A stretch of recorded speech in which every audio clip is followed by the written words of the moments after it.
I don't know what the heck you guys have been doing, but I've been sitting in my house looking at March of the Machine prices for hours, buddy. Alright man, it's been a little while since we looked at March of the Machine.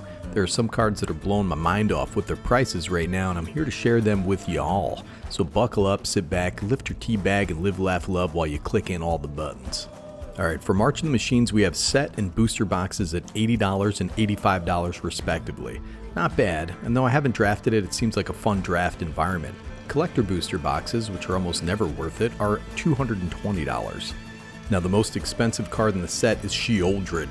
You have a pretty nice edict effect on the front, and the back has all kinds of big splashy commander stuff that your opponents will absolutely hate you for and never let you play with them again. Sheoldred is about $10 to $12. Not sure if it's worth all that, dude. She doesn't even have legs, man. Alright man, let's highlight some cards that are down under $5 in this set that you can pop in your commander decks, brother. First of all, I want to talk about Atali Primal Conqueror. 5 red for a legendary creature, Elder Dinosaur. It's a 7/7 with tramp stamps, buddy. When it enters the battlefield, each player exiles cards from the top of their library until they exile a non-land card. You may cast any number of spells from among the non-land cards exiled this way without paying their mana costs. Has 9 and a green Phyrexian Transform it. Transforms into just a big monster on the back, an 11/11 with trample and indestructible. And when it deals combat damage to a player, they get that many poison counters.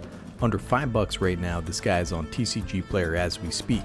This is a crazy curve topping beater, excellent commander. I built a whole deck around it. This has an ETB that goes ham in so many decks, dude. If he sticks around, you got a legitimate game ender on the back too. Love this guy. Then we got Sirakan Goreclaw, 4 green for a legendary creature, Human Bear. It's a 6/5 with trample. Other creatures you control have trample. Whenever another non-token creature enters the battlefield under your control, put a +1/+1 counter on it. It gains haste until end of turn. Come on, dude. It's a Human Bear. It's just like old Nicky G, brother. This is crazy value. I did a combo video around this monster when the set released. Very cool commander. Next up, we got Vorin Klex, 3 green for a legendary creature, Phyrexian Praetor. 6/6 with trample and reach. When this guy enters the battlefield, search your library for up to 2 forest cards. Reveal them, put them into your hand, then shuffle. Doesn't have to be basic forest, can be any forest. Has 6 green, exile it, return it to the battlefield transformed. Transforms into the Grand Evolution, brother. Chapter 1, mill 10 cards, put up to 2 creature cards from among the milled cards onto the battlefield. That's pretty awesome. Chapter 2 distributes 7 +1/+1 counters among any number of target creatures you control, and until the end of turn, creatures you control gain 1. This creature fights target creature you don't control. That's Chapter 3, brother. And then exile, return it to the battlefield face up. Specifically, the showcase version is under $5. This is an interesting card with a ton of value baked in, dude. Just stop and look at the mana value. 5 mana value on the front, dude. Just the front is a decent value. But cards like this are like having 2 cards if they stick around. It's a little clunky and awkward, and if it gets removed, you're out quite a lot of mana. But I think this iteration is pretty balanced. Jin Gitaxias out here looking all fly and sexy. 3 blue for a legendary creature, Phyrexian Praetor. It's 5/5 with Ward 2. Whenever you cast a non-creature spell with mana value 3 or greater, draw a card.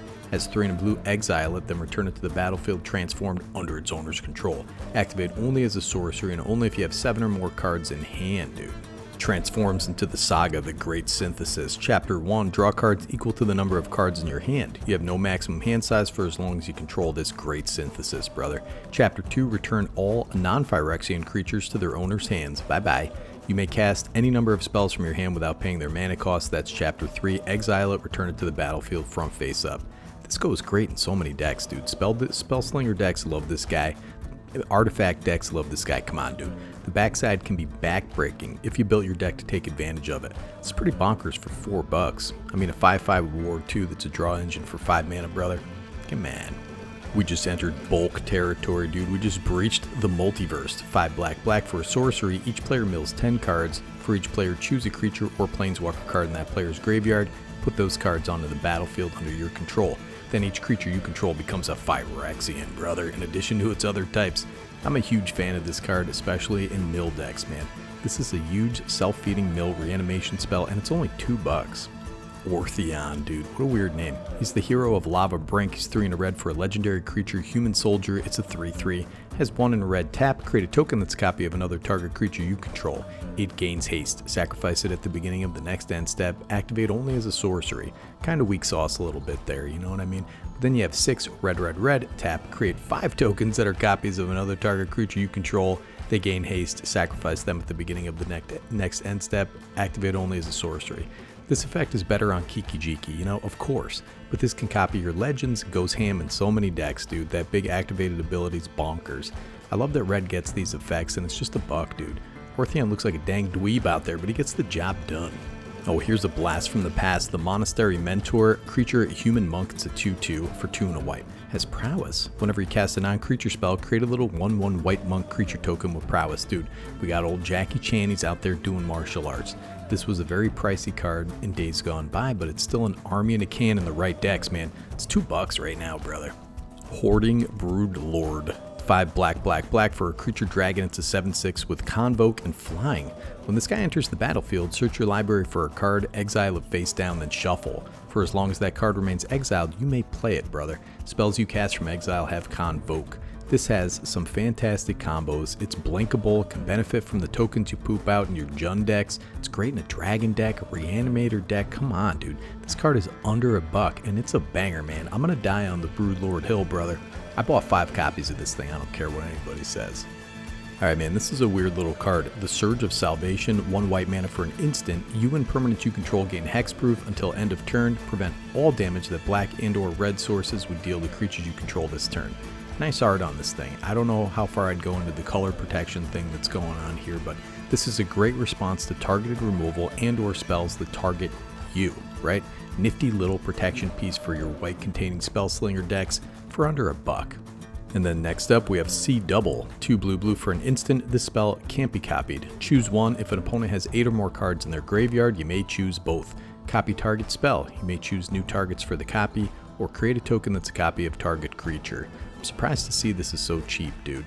This is fantastic. It's a clone effect with some real versatility, man. Got that diplopia, brother. That's a dang brain tumor. It's not a tumor. Any of these decks where you're playing at instant speed, man, you can just straight up copy somebody else's spell.